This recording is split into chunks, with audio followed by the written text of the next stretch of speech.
उद्यापित होइछि गोपालपुर बेलाभूमि महोत्सव शेष रजनी रे मुख्य अतिथि भावे मुख्यमंत्री मोहन चरण माझी जोगदे 492 कोटी ऊर्ध्व टंकार प्रकल्प जिलावासी भेटी देइछन्ति।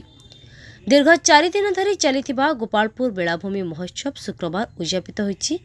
शेष संध्यारे मुख्यमंत्री मोहन चरण माझी प्रथमे गोपालपुर पहुंचवा परे समुद्र आळती जोग देइथिले।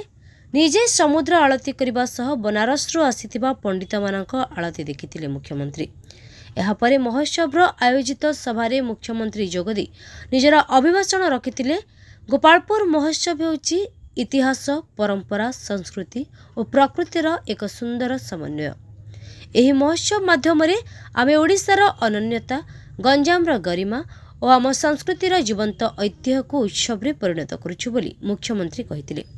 एही अवसर में मुख्यमंत्री जिला 492 कोटी ऊर्ध्व टंका मूल्यर विभिन्न उन्नयनमूलक प्रकल्पर शुभारंभ करिसेंति। अमूल्य अंश गंजाम ओडिशार परिचय गढ़िबारे अपरिमित अवदान मध्य अतीत कालरू आज पर्यंत रखी आसी। गंजामर आध्यात्मिक परिचय अत्यंत गंभीर। तारातारिणी पीठ भारतर पुरातन शक्तिपीठ मानक मध्यरु गोटे। यही भूमि आस्था और शक्तिर प्रतीक। एटारे मंदिर, पर्वपर्वाणी और धार्मिक परंपरा लोकों को एकत्र करे। सामाजिक संस्कृति को मध्य ये सुदृढ़ करिथाय।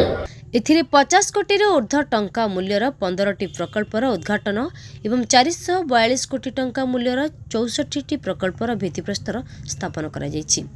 एसबु प्रकल्पगुड़िक मध्य स्वास्थ्य भित्तिभूमि, हॉस्टेल सुविधा, सड़क निर्माण भली अनेक गुरुत्वपूर्ण प्रकल्प रही।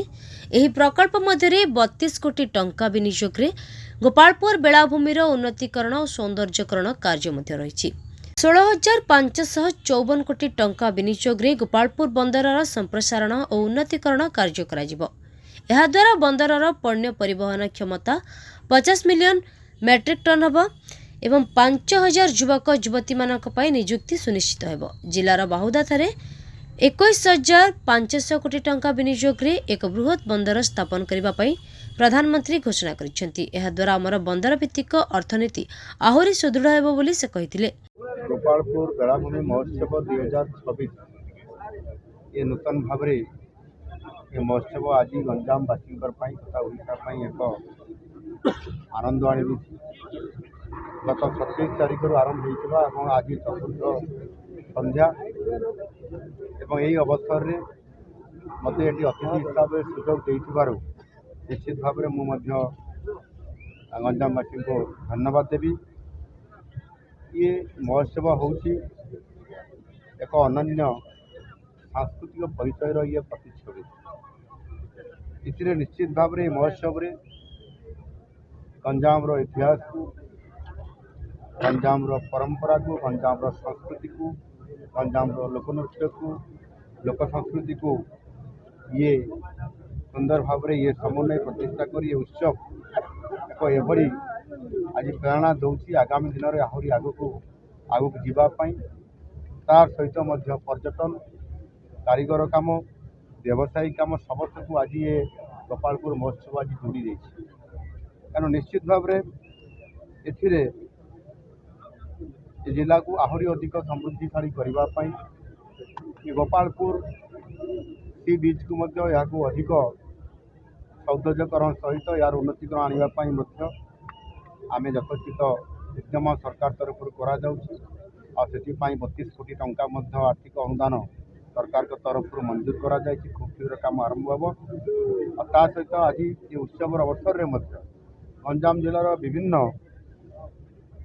उन्नयनमूलक काम को आगक नापी स्वास्थ्य विभाग, शिक्षा विभाग और गमनागमन आम 492 कोटी टंकार विभिन्न प्रकल्पर शुभ उद्घाटन एवं तार शिलान्यास एगुड़िक आगामी दिन में निश्चित भाव में गंजाम जिला को समृद्ध कर। ये गस्त मोर 8म गस्त आज आगामी खूब शीघ्र पुणी आउ थे गंजाम जिला को आसी आपण मानकर गंजामवासी जो भल पाइबा एवं गंजाम जिला को समृद्ध करने अतीत अनेक सुजोग आसीला किंतु से सुजोग को तार सफल नेतृत्व कराइबारे कोठी ना कोठी गोटे कम्युनिकेशन गैप थिला बोली मु अनुभव करे आउ मु बारंबार गंजाम जिला को आसिबा गंजाम जिलार प्रतिगोटी विकास रो धारा केमिति बढ़िबो एठी गोटे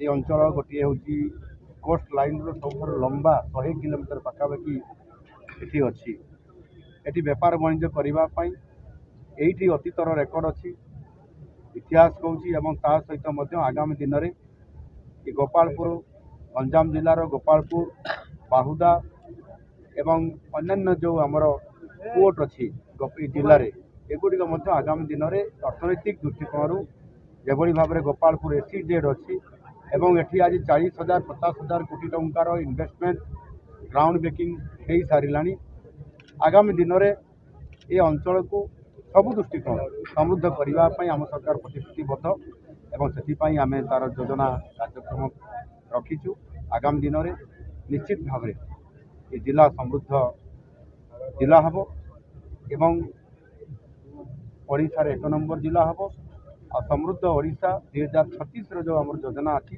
ताकू साकार करने गोपालपुर ये बीच फेस्टिवल बेलाभूमि महोत्सव सहित ये जिलार नेतृत्व निश्चित भाव में ओडिशा को 1 नंबर कराइब एवं गंजाम जिला ओडिशा रे 1 नंबर प्रतिष्ठा कोस्टल हाईवे एथिरे योजना अंतर्भुक्त अच्छी से कार्यक्रम खूब शीघ्र ताहार डीपीआर प्रस्तुत होकर आरंभ होगापी जाऊँ ये जो गोपालपुर सहित जो अर्थनैतिक कॉरिडोर कथा मु कहूँ से आपंकर जयपुर सहित ये ब्रह्मपुर ये 6 लेन रास्ता खूब शीघ्र आरंभ होगापी जाऊँ से भाव में आपंकर पश्चिम रु पूर्व को जो वाणिज्यिक दृष्टिकोण या अनेक रास्ता जोड़ा जाऊँगी गोपालपुर सहित रेल लाइन अनेक कनेक्शन करा जाऊँगी सी आपंकर बिलासपुर हो से आपंकर तालचेर रु हो यही भाव में प्रत्येक जिलू गोपालपुर पोर्ट को जॉइन करला परे ये गोपालपुर पोर्ट एवं सर्वबृहत पारादीप पर बृहत बंदर बाहुदा होगापी जाऊँ से 21,500 कोटी टंकार प्रपोजाल अनुमोदन लाभ करिछि तार सहित ए अंचल आहरी अधिक से जेटी को फिशिंग हार्बर प्रतिष्ठा करने आमर मत्स्य प्राणी संपद विभाग मंत्री मो सहित आलोचना पर ये अधिक अर्थ केन्द्र आसीपारी या जदि आम देखा आगामी दिन में लक्षाधिक कोटी टंकार जो इन्वेस्टमेंट हम आपंकर जो केमिकल्स पेट्रोकेमिकल्स प्रोजेक्ट आईओसीएल तरफ जो प्रपोजाल आसी 80,000 कोटी टंकार से गोपालपुर रे जो आपंकर जो एलएनजी गैस पाइपलाइन जो कनेक्टिंग ये गोपालपुर आरंभ होची यू केवल ओडिशा नुह भारत वर्षर अर्धेक राज्य को ये कनेक्ट कर निश्चित भाव में गोपालपुर एथिरे समृद्ध हम अर्थनैतिक दृष्टिकोण आगू बढ़ आम लोक मैंने स्वावलंबनशील होगापी जॉब क्रिएशन हम एवं आम लोक मैंने जॉब पाइबे। उद्यापनी संध्यारे सम्मानित अतिथि भाव मत्स्य और प्राणी संपद विकास मंत्री गोपालानंद मल्लिक परिवहन मंत्री विभूतिभूषण जेना सह जिलार बहु उपस्थित थिले।